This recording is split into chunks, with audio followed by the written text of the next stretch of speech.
Hey there, my fellow lunatics. Dakon the Mad here, and it is time for part 4 of our ongoing series, 5 Things That You May Have Missed While Playing Corekeeper.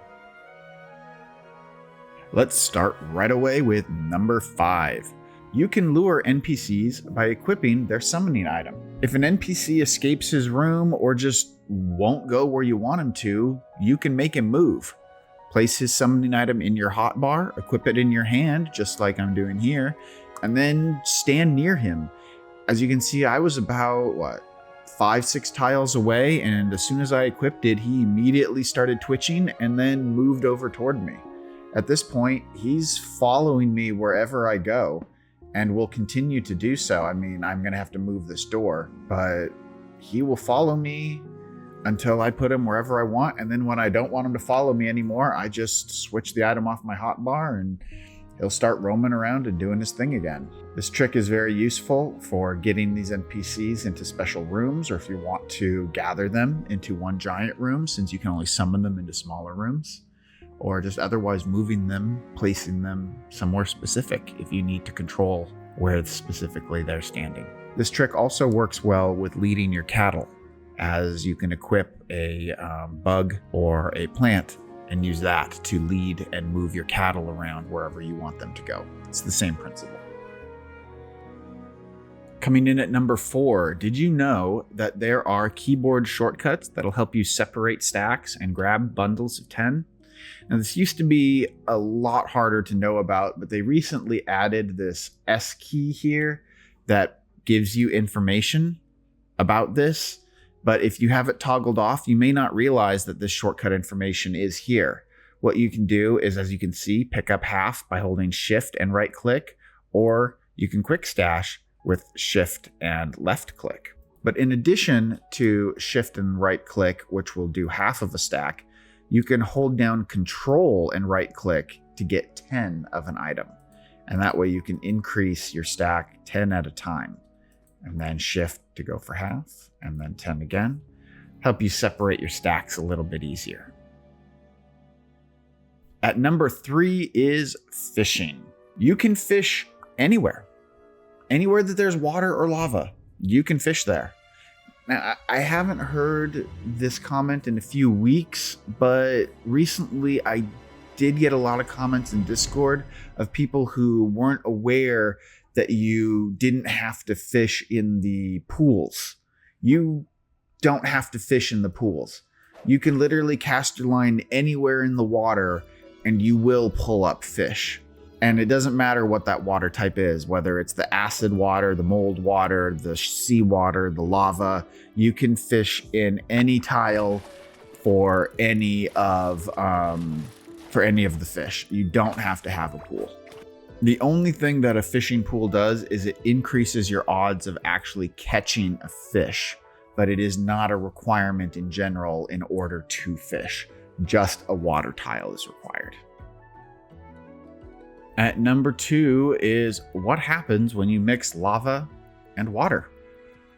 Normally, when you mix different types of water, one of the water overtakes the other. For example, the mold water will always overtake the acid water and the regular water. The sea water overtakes pretty much everything.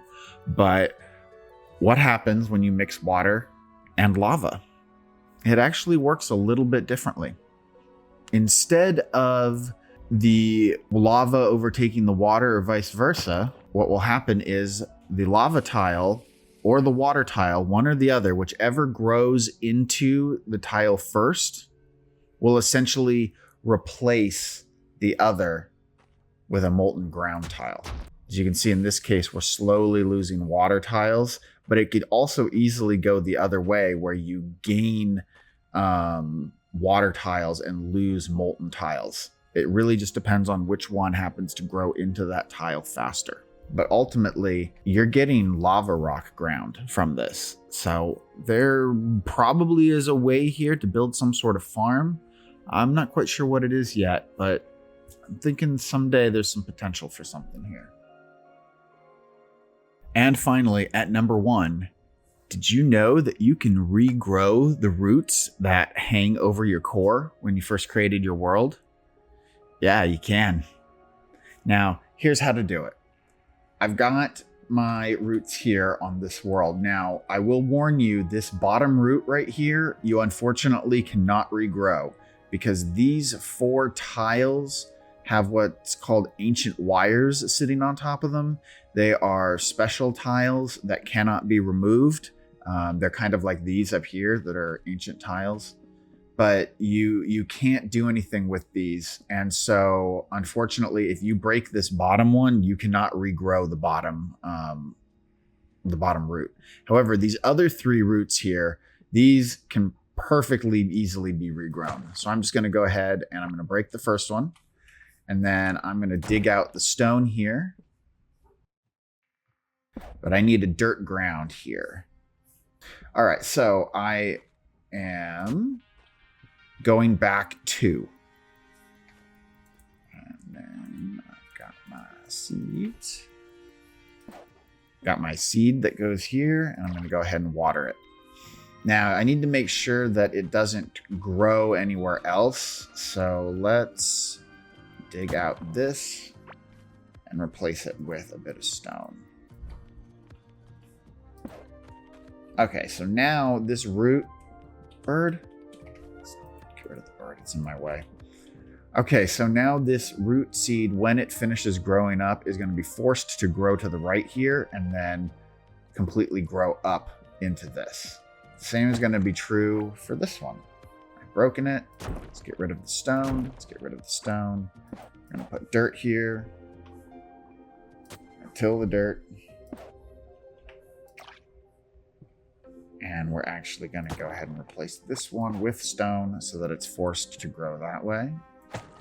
And here, once again, dirt, stone.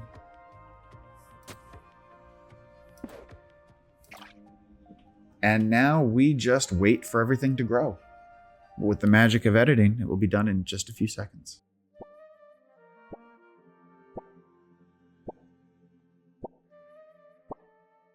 And now all of the roots are regrown and the core has got the roots back on top of it.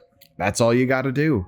Also, incidentally, it's possible to do this with coral roots, but it looks really, really weird because the core still has normal colored roots that grow over it. Wow, it just looks weird. But it's funny. It's funny but weird. And there you have it, ladies and gentlemen. Yet another 5 things that you may have missed while playing Corekeeper. Is there anything you wish you knew sooner about the game? Is there anything in here that you think was really neat that people may not know about that I could have missed? Leave a comment below and let me know what it was. And if you enjoyed the video, I'd appreciate it if you hit that like button. If it's your first time here, or if you just haven't gotten around to it yet, hit subscribe so you never miss out on more Corekeeper content. And until next time, stay crazy.